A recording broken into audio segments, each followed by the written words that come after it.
ગુરુ કે શિક્ષક, જેનું સ્થાન પહેલેથી આપણા જીવનમાં અનેરું રહેલું છે. કોઈક તો એવા શિક્ષક હોય જ છે કે જે આપણને છેલ્લે સુધી યાદ રહી જાય.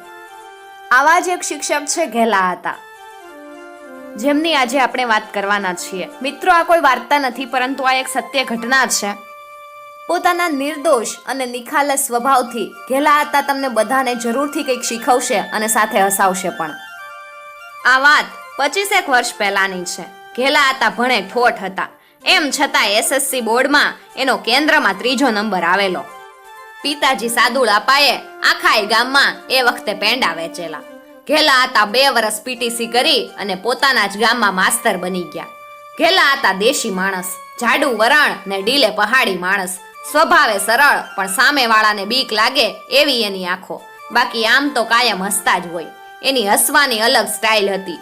એ આખું મોઢું ખોલીને જોરથી હાસ્ય કરતા ને એ હસે ત્યારે એના નીચેના જડબાના આગળના સોનાના 2 દાંત ચમકી ઉઠે. 2 હાથીની જમીન એટલે નિહાળે આવવાનો ઓછો સમય મળે, પણ એના આચાર્ય પંડ્યા સાહેબે એને નિહાળની જવાબદારી બહુ ઓછી આપેલી. ઘેલા હતા, તમારે નિહાળની ઉપાધિ કરવાની નથી, તમે બહારનો વહીવટ સંભાળો, અમને ગામની હેરાનગતિ નો રે ઈ તમારે જોવું. અરે સાહેબ, બેફિકર રહ્યો, હું બેઠો છું ને, તમતારે તમને કોઈને તું ન કહેવા દઉં. આમ કઈ ઘેલા હતા પોતાનું નિખાલસ હાસ્ય કરતા. એના સોનાના દાંત ચમકી ઉઠતા. આ કરાર નીચે ખૂબ સારું કામ થતું. આખો સ્ટાફ ભણાવે ને ઘેલા આતાનું કામ કોઈક વાલી હું કરતો આવે તો ચાલુ થાય. હું આવ્યો ભાઈ, કયા માસ્તરે મારા છોકરાને લાફો માર્યો, ઈ ક્યાંય ગયો? અલ્યા આયા તો આય, મેં સાંભળ્યું તારો ઢાંઢો મરી ગયો. ભાઈરે કરી એલા, એક તું આ વાવણી ટાણું માથે આવ્યું ને તારો ઢાંઢો. પેલો થોડો ઢીલો પડે. હા જોવો ને ઘેલા હતા, જે પ્રભુએ ધારી હે, પણ તે કોઈ દાડો કોઈનું ખોટું નહીં કર્યું. તારી હારે જ કેમ આવું છું હશે? વળી પેલો વાલી ઢીલો પડે. જોવો ને ઘેલા હતા, ગરીબને 2 જેઠ મહિના હાલ્યા કરે. ભાઈ, આપણે તો આખી જિંદગી વળ લીધા, આ પરજાને ભણાવજે, ઈ આપણી જેમ આ બથોડા નહીં ભરી શકે. પેલો એકદમ ઢીલો પડી ગયો.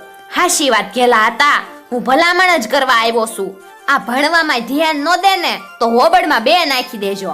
એમ કઈ પેલા વાલીએ જ એના સંતાનને એક વળગાડી દીધી.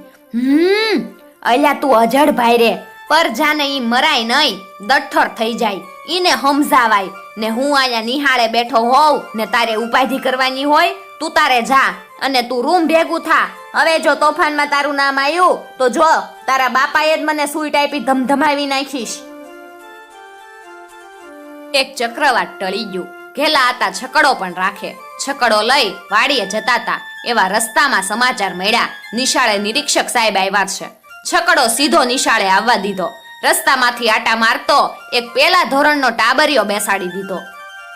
નિરીક્ષક સાહેબ તો હજી આચાર્ય સાહેબની મોપાટ લેતા હતા કે બધા હાજર, પણ આ ઘેલા હતા ક્યાં છે?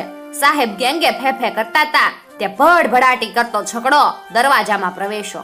અંદરથી રીંગણાનો કોથળો ઉતારે એમ ઘેલા હતા એ છોકરાને ઉતાર્યો કે દાડાનો નહોતો આવતો, આજ છકડો લઈને તેડવાઈ ગયો. ત્યાં કેવો ટપુક કરતો બેહી ગયો.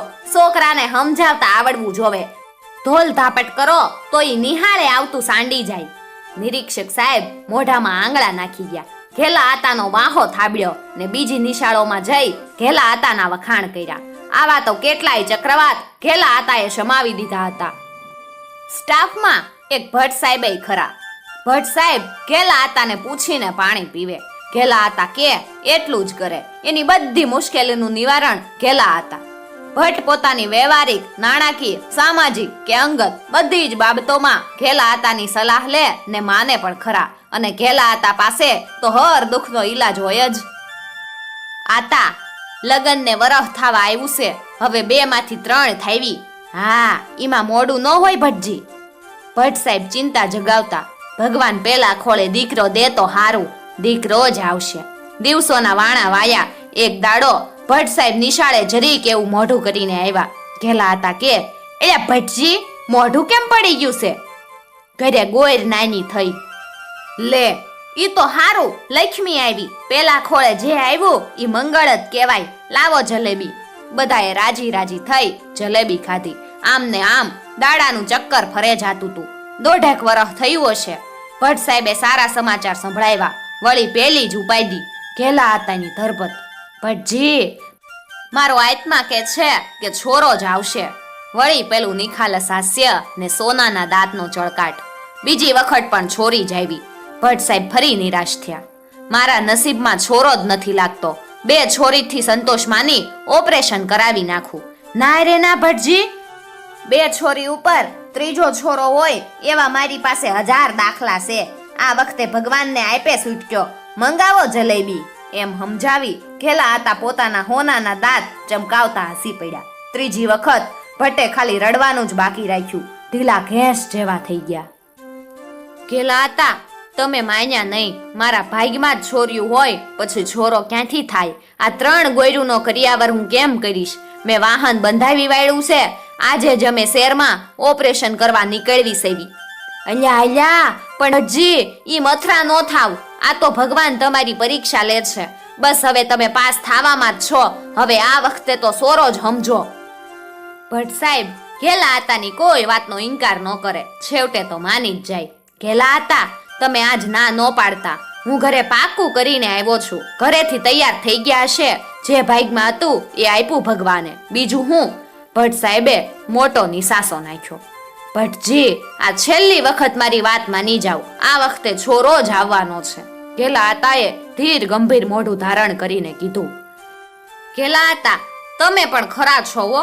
દર વખતે મને તમારી વાત મનાવો જ છો ને આ લંગર વધારતા જાવ છો. આ વાત ઉપરથી 2 વરસના વાણા વાઈ ગયા. બધો સ્ટાફ બેઠો છે. ભટ્ટ સાહેબ ઉતાવળા હાથમાં બોક્સ લઈ હરખ ભર્યા આવ્યા. આવીને બોક્સમાંથી એક સાથે 2 પેંડા કાઢી ને ઘેલા આતાના મોઢામાં મૂકી દીધા. આતા, તમારી વાત સાચી પડી. છોરો આવ્યો. ભટ્ટજી, એ તો પાકું જ હતું. ભાગમાં હોય ઈ ક્યાંય ન જાય. ધરણા રાખવા જોવે. ઉતાવળે આંબા ન પાકે. આખા સ્ટાફમાં હરખ છવાઈ ગયો. બધા પેંડા ખાઈ રહ્યા હતા ને રાજપૂત સાહેબે પેંડા ખાતા ખાતા પૂછ્યું, હે ઘેલા હતા, આપણા ભટ્ટ સાહેબના ઘરે ચોથી છોરી આવી હોત તો શું કરત? મોઢામાં રહેલો પેંડો ગળે ઉતારતા ઘેલા હતા બોલ્યા, તો હું 5મી વખત ભટ્ટજીને ભીખ કરત.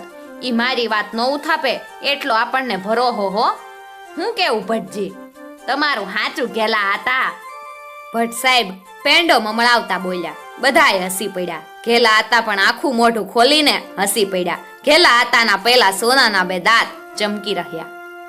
મિત્રો, આ વાર્તાના લેખક છે અશોકસિંહ ટાક, જે મારા પણ શિક્ષક છે. એક પ્રકારની અલગ ખુશી થાય કે જ્યારે તમારા શિક્ષકની સ્ટોરી તમે પ્રેઝન્ટ કરતા હોવ.